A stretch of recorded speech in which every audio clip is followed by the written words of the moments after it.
आशा रखें कि हम अच्छाई करें और वो हमारे साथ अच्छाई करें, तो असंभव।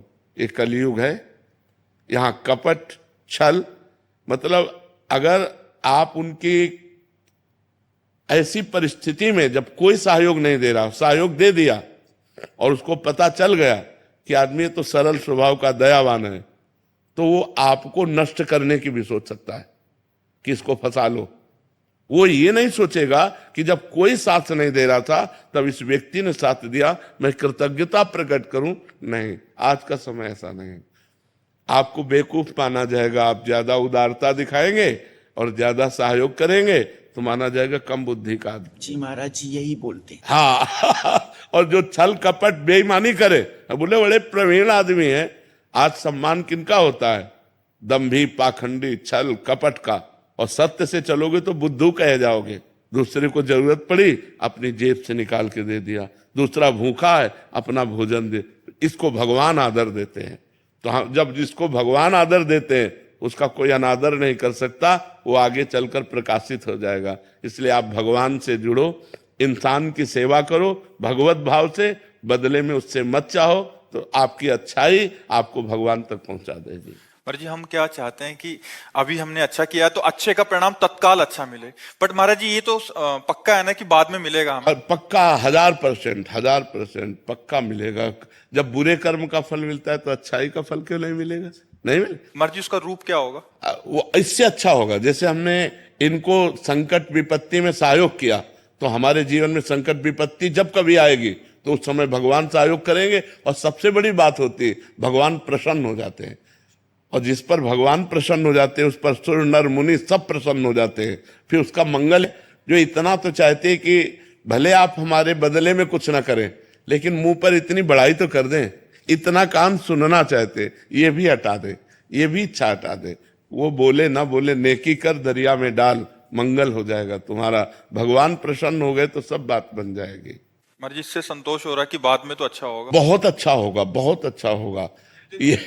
ये जो आप कर रहे हो सरकारी बैंक में जमा हो रहा है। जैसे आप किसी को दवा दिला देते हैं, किसी की विपत्ति में सहयोग कर देते हैं, किसी को भूख मिटा देते हैं, किसी को, वो बोले ना बोले लेकिन मालिक देख रहा है ना, वो हिसाब आपका करेगा। वो हिसाब करेगा तो बहुत अच्छा करेगा। इसलिए हमें संसार से नहीं, संसार के मालिक से जुड़े रहना चाहिए। और ये सब कार्य संसार के मालिक को समर्पित करना चाहिए कि आपकी प्रसन्नता के लिए मैं कर रहा हूं, बढ़िया बात बन जाएगी। वही कार्य कर्म बन गया और वही कार्य कर्म योग हो गया। जो भगवान को समर्पित कर दिया गया वो कर्म योग हो। कर्म योग भगवान की प्राप्ति कराता है।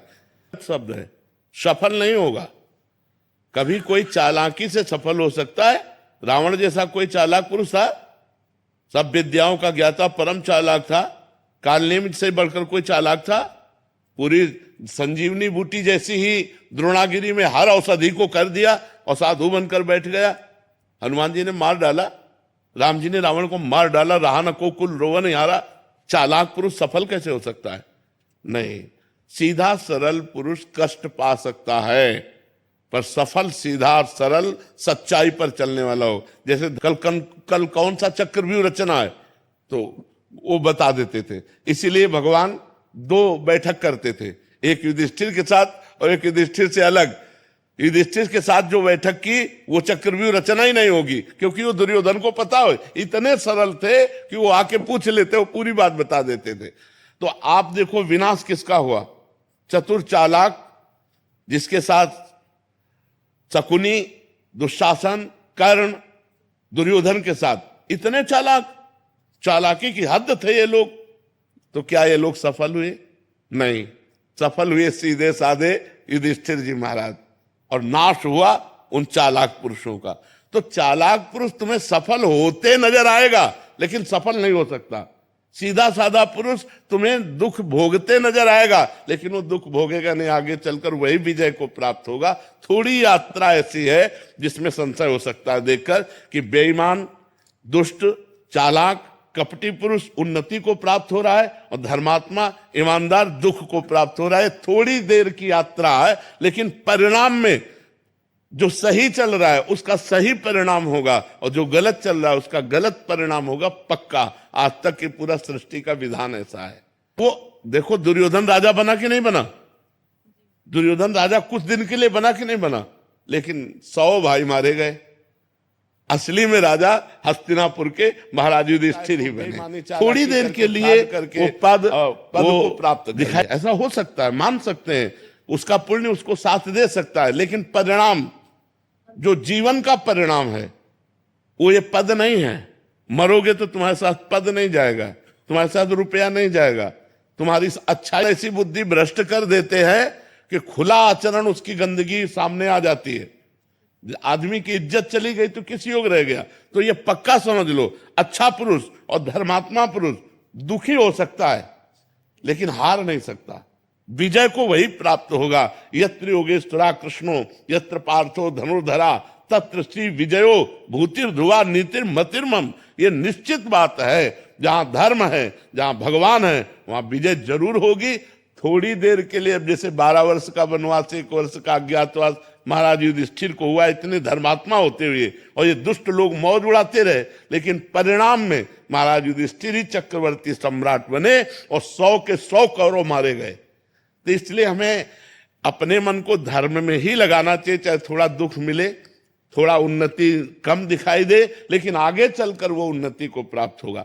धर्मात्मा दीपक की तरह जलता है पर वो जलता रहता है, और अधर्मी हाइलोजन की तरह जलता है पर फ्यूज हो जाता है। वो एकदम चढ़ा और एकदम फ्यूज हो गया, एकदम नष्ट हो गया। धर्मात्मा पुरुष दीपक की लौ की तरह जलता रहता है और अपने घर को प्रकाशित कर देता है। इसलिए धर्म से चलो, भगवान का आश्रय लो। बुरे आचरणों से कभी किसी का कोई लाभ नहीं हुआ, थोड़ी देर लाभ होते दिखाई दिया, लेकिन परिणाम में विनाश ही होगा, अशांति ही होगी। कभी पाप कर्म करने वाला, छल कपट करने वाला सुखी नहीं हो सकता। परिणाम में थोड़े दिन तो आपको लग सकता है कि सुखी हो रहा है, लेकिन फिर ऐसा रहेगा कि मिट्टी में मिल जाएगा, रहा न को कुल रोवनिहारा।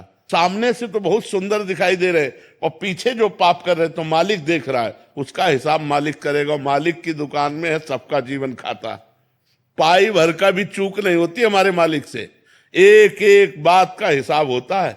अगर हमने अंगुली भी उठाई है तो उसका भी हिसाब है कि क्यों उठाई और कैसे उठाई।